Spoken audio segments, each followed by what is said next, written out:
6 जून 1674 रोजी शिवाजी राजांना रायगडावर राज्याभिषेक करण्यात आले. गागा भट्टांनी 7 नद्यांच्या पाण्याने शिवाजी महाराजांना राज्याभिषेक केला. शिवाजी राजे छत्रपती झाले. मराठांचे हे पहिले राजे होते जे छत्रपती झाले. छत्रपती शिवाजी महाराजांची महानता फक्त त्यांच्या पराक्रम आणि युद्धशैलीत नव्हती, तर ते एक योग्य प्रशासक पण होते. त्यांनी कधी धर्माच्या आधारावर पक्षपात नाही केला. त्यांचे अनेक प्रमुख अधिकारी एवढेच नाही तर त्यांचे स्वतः अंगरक्षक मुसलमान होते. त्यांनी कधी कोणत्या स्त्रीचा निरादर नाही केला. एवढेच नाही तर कल्याणच्या लुटीत एक स्त्री सापडली होती. महाराजांनी तिला चोळी बांगडी देऊन तिला सन्मानाने तिच्या घरी परत पोहोचवले. किल्ल्यांचा वापर, गनिमी कावा आणि आरमाराची उभारणी भारतात पहिल्यांदा छत्रपती शिवाजी महाराजांनीच केली होती. म्हणून त्यांना फादर ऑफ इंडियन नेव्ही असे म्हटले जाते. ज्याचा गड त्याची जमीन आणि ज्याचे प्रबल आरमार त्याचा समुद्र, हा महाराजांच्या यशाचा मूळ मंत्र होता. महाराजांच्या मृत्यूच्या आधी त्यांची किल्ल्यांची संख्या 350हून अधिक होती आणि सैनिकांची संख्या 1,00,000 होती. 19 फेब्रुवारी 1630 रोजी फाल्गुनामधल्या वद्य तृतीयेला शिवनेरी किल्ल्यावर एक महान राजाचा जन्म झाला होता. या राजाने अवघ्या 50 वर्षाच्या आयुष्यात 300हून अधिक किल्ल्यांसह स्वराज्य विस्तार केले होते. या महान राजाच्या जन्माने महाराष्ट्राचाच नाही तर अवघ्या हिंदुस्थानाचा इतिहास बदलला होता. कारण 1630च्या आधीचा काळ जवळजवळ पूर्ण हिंदुस्थान मुघलांच्या ताब्यात होता. उत्तरेत शहाजहान, विजापूरमध्ये आदिलशाह आणि गोवलकोंड्यामध्ये कुतुबशहाचा दरारा होता. अनेक हिंदू सरदार ह्या मुघल बादशहांच्या सैन्यात होते. असेच एक मराठा सरदार शहाजी भोसले आदिलशहाच्या सैन्यात होते. हे तेच मराठा सरदार आहेत ज्यांनी दिल्लीचा बादशाह असणारा शहाजहानला गुडघ्यावर बसून तह करायला लावले होते.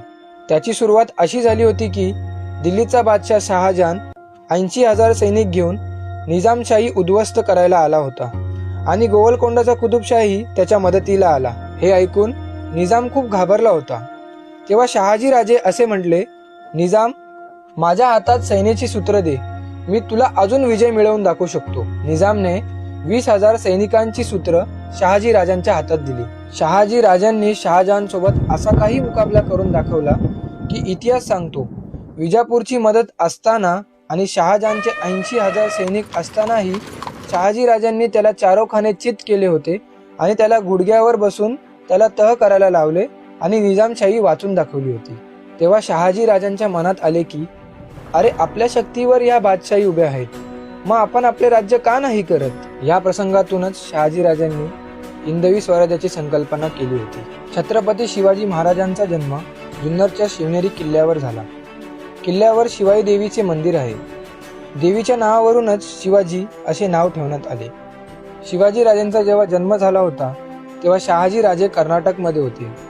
म्हणून शिवाजी राजांच्या रक्षणासाठी व त्यांना युद्ध प्रसंगाची बुद्धिमत्ता आणि उत्तम प्रशासन शिकवण्यासाठी दादाजी कोंडदेव आणि अनेक मातब्बरांना पुण्यात पाठवले होते. दादाजी कोंडदेव त्यांना युद्धशास्त्राचे ज्ञान देत होते, तर दुसऱ्या बाजूने जिजामाता त्यांना हिंदू धार्मिक कथा त्यांच्या वाढत्या वयात त्यांना ऐकवत होत्या.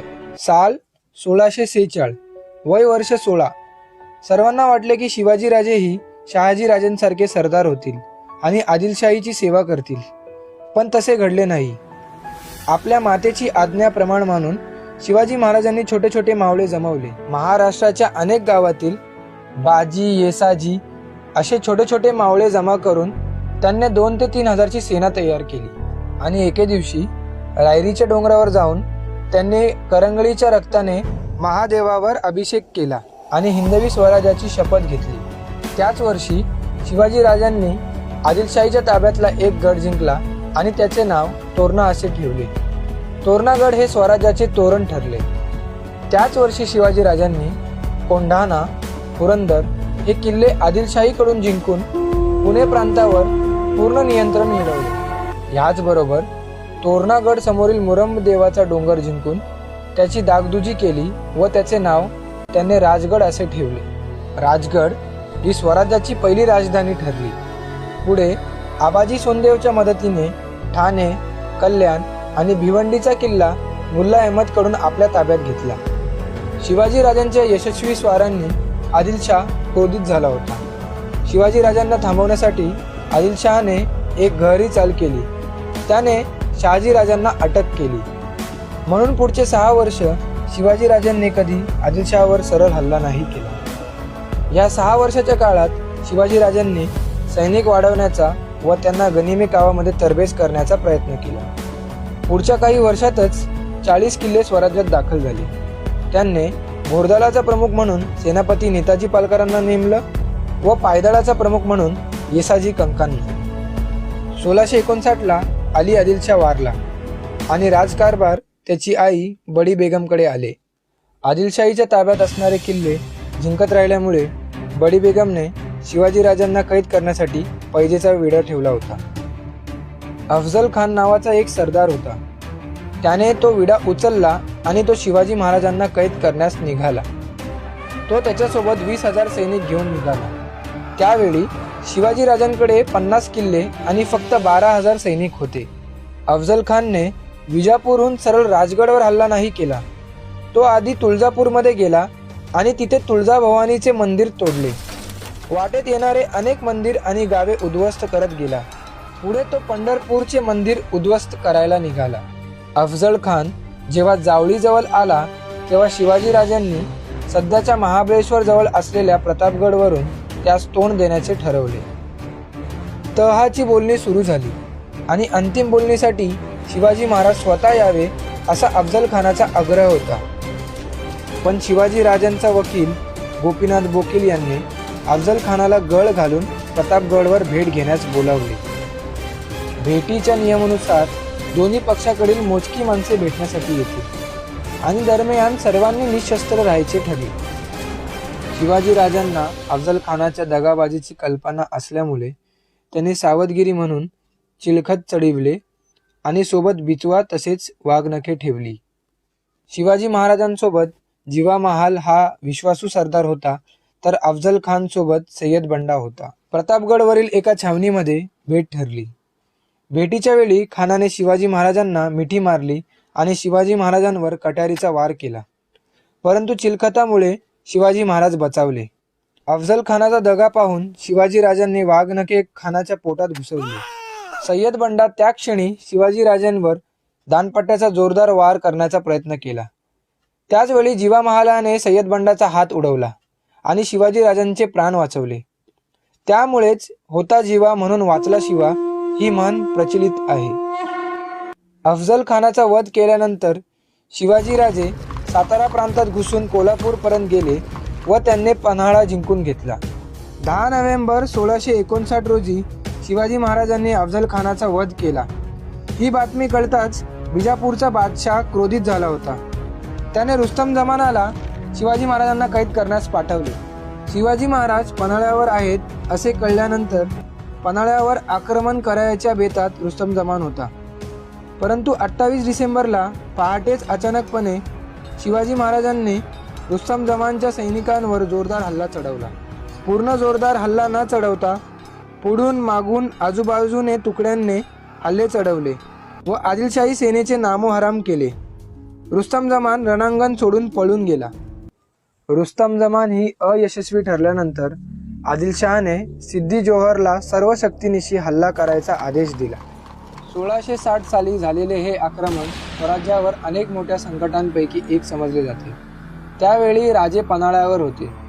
याचा सुगावा लागताच सिद्दी जोहराने गडाला वेढा घातला आणि गडाची रसद तोडली.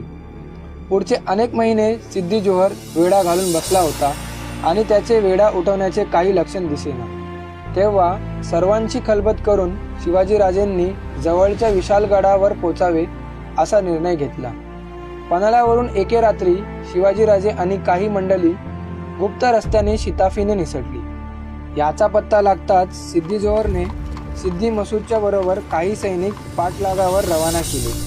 पन्हाळगडापासून काही अंतरावर वाटेत सिद्धीच्या सैनिकांनी त्यांना घोडखिंडीत गाठले आणि लढाई सुरू झाली. तेव्हा शिवाजी राजांचे विश्वासू पराक्रमी सरदार बाजीप्रभू देशपांडे यांनी शिवाजी राजांना विनंती केली की त्यांनी विशालगडसाठी पुढे कूच करावी आणि खिंडीतील लढाई स्वतः लढतील.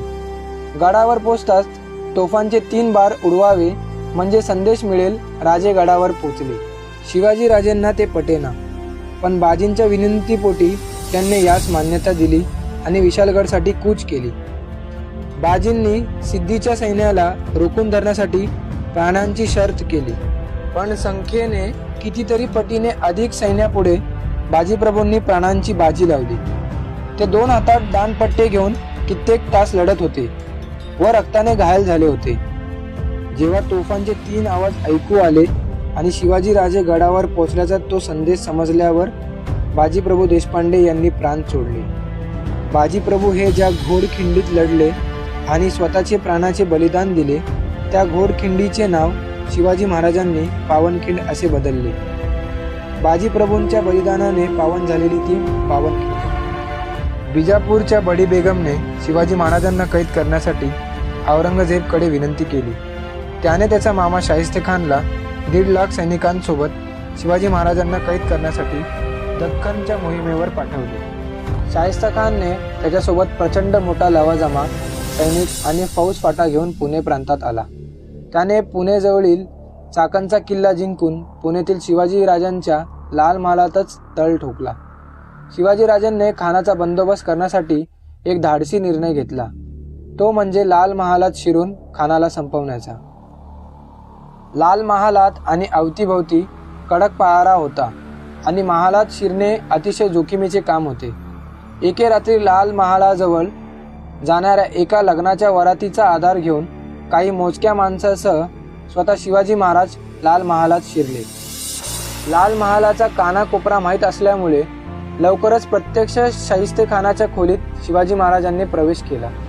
तोपर्यंत महालात कुठेतरी झटापट सुरू झाल्यामुळे शाहिस्तेखानला जाग आली आणि तेवढ्यातच शिवाजीराजांना समोर पाहून खानाने जीव वाचवण्यासाठी सरळ खिडकीतून खाली उडी घेतली. शिवाजी महाराजांनी केलेला वार हुकवल्यामुळे खानाच्या प्राणावर बेतण्याऐवजी त्याचे 3 बोटं कापली गेली. या प्रकरणामुळे मोगल साम्राज्याची जी नाचक्की झाली ती स्वराज्यासाठी अधिकच फायद्याची ठरली. पुढच्या काही दिवसातच शाहिस्तेखान आग्र्याला परत गेला. हे प्रकरण ऐकून औरंगजेब खूप चिडला. त्याने 60 वर्षाचा राजपूत मुघल सरदार मिर्झा राजे जयसिंगाला 1.5 लाख सैनिक घेऊन शिवाजी महाराजांशी युद्ध करायला पाठवले. 1665 रोजी मुघल सरदार जयसिंगाने पुरंदर किल्ल्यावर वेढा घातला आणि दिलेर खानाने वज्रगड ताब्यात घेतला आणि पुरंदरवर हल्ला करून पुरंदर माचीचा ताबा घेतला. माचीवर खानाचे आणि मुरारबाजीचे घनघोर युद्ध झाले. मुरारबाजी धारातीर्थी पडले आणि त्याचबरोबर पुरंदरही पडला. हे वर्तमान जेव्हा राजांना कळले तेव्हा त्यांनी जयसिंगाशी तहाची बोलणी सुरू केली आणि 11 जून 1665 रोजी इतिहास प्रसिद्ध पुरंदरचा तह झाला. या तहात महाराजांनी दक्षिणेकडील मुघलांना मदत करायचे मान्य केले व 4 लाख हूनचा प्रदेश व 23 किल्ले राजांना मुघलांना द्यावे लागले. त्याचबरोबर त्यांना आपले 9 वर्षाचे पुत्र संभाजीराजांसोबत आग्र्याला जावे लागले. औरंगजेबने शिवाजीराजांना भेट देण्यासाठी बोलवले, परंतु जेव्हा शिवाजी महाराज दरबारात पोचले तेव्हा त्यांना कनिष्ठ सरदारांच्या समवेत उभे करून शिवाजी महाराज सारखे राजाचा उपमर्द केला. या अपमानामुळे अतिशय नाराज होऊन शिवाजी महाराज ताबडतोब दरबाराबाहेर पडले असताना त्या क्षणी अटक करून नजरकैदेत ठेवण्यात आले. शिवाजीराजांसोबत आधीपासून धास्ती असल्यामुळे त्यांच्यावर कडक पहारा ठेवण्यात आला होता. काही दिवस निघून गेले. शेवटी शिवाजीराजांनी एक योजना आखली. त्या योजनेनुसार त्यांनी आजारी पडायचे निमित्त केले आणि त्यांच्या प्रकृती स्वास्थ्यासाठी विविध मंदिरांना दर्ग्यांना मिठाईचे पेटारे पाठवण्यात येऊ लागले. सुरुवातीला पहारेकरी प्रत्येक पेटारा बारकाईने तपासून पाहत, पण काही दिवसाने त्यात ढिलाई होऊ लागली. नंतर त्यांनी तपासायचे देखील सोडले.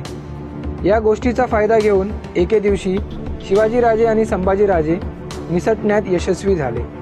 कुणास संशय येऊ नये म्हणून शिवाजीराजेंचा विश्वासू हिरोजी फर्जन हा शिवरायांचे कपडे घालून आणि त्यांचे अंगठ्या दिसतील अशा पद्धतीने हात बाहेर काढून झोपायचे नाटक करत होता. आग्रा इथून शिवाजीराजांनी वेषांतर केले आणि लगोलग स्वराज्याकडे न जाता मथुरेकडे गेले.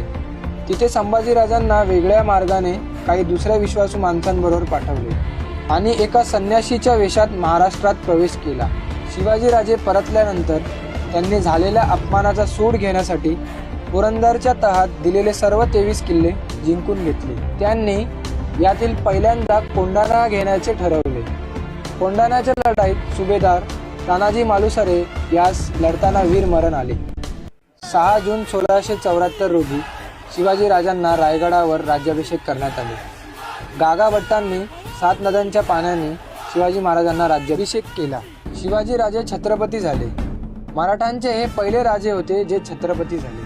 छत्रपती शिवाजी महाराजांची महानता फक्त त्यांच्या पराक्रम आणि युद्धशैलीत नव्हती, तर ते एक योग्य प्रशासक पण होते. त्यांनी कधी धर्माच्या आधारावर पक्षपात नाही केला. त्यांचे अनेक प्रमुख अधिकारी एवढेच नाही तर त्यांचे स्वतः अंगरक्षक मुसलमान होते. त्यांनी कधी कोणत्या स्त्रीचा निरादर नाही केला. एवढेच नाही तर कल्याणच्या लुटीत एक स्त्री सापडली होती. महाराजांनी तिला चोली बांगडी देऊन तिला सन्मानाने तिच्या घरी परत पोहोचवले. किल्ल्यांचा वापर, गनिमी कावा आणि आरमाराची उभारणी भारतात पहिल्यांदा छत्रपती शिवाजी महाराजांनीच केली होती. म्हणून त्यांना फादर ऑफ इंडियन नेव्ही असे म्हटले जाते. ज्याचा गड त्याची जमीन आणि ज्याचे प्रबल आरमार त्याचा समुद्र, हा महाराजांच्या यशाचा मूळ मंत्र होता. महाराजांच्या मृत्यूच्या आधी त्यांची किल्ल्यांची संख्या 350हून अधिक होती आणि सैनिकांची संख्या 1,00,000 होती. 1680च्या दरम्यान महाराज आजारी झाले आणि 3 एप्रिल 1680ला 50 वर्षाच्या छोट्या आयुष्यात महाराजांचे निधन झाले. औरंगजेबला वाटले की शिवाजी महाराजांनंतर मराठा साम्राज्य संपेल, पण तसे झाले नाही. पुढे शंभूराजे छत्रपती झाले. त्यांनी स्वराज्याचे रक्षण केले. पुढचे 8 वर्ष ते लढले. त्यांच्यानंतर राजाराम राजाच्या हाताखाली सेना आली. ते 10 वर्ष लढले. त्यांच्यानंतर ताराबाईंनी युद्ध चालू ठेवले. तेव्हा आश्चर्याचा धक्का बसला जगाला. शिवाजी महाराज गेल्यानंतर महाराष्ट्र अखंड 27 वर्ष लढत राहिला. छत्रपती शिवाजी महाराजांनी 1674 मध्ये जे स्वराज्य स्थापन केले होते ते पुढे जाऊन 1818 पर्यंत संपूर्ण भारतात पसरले.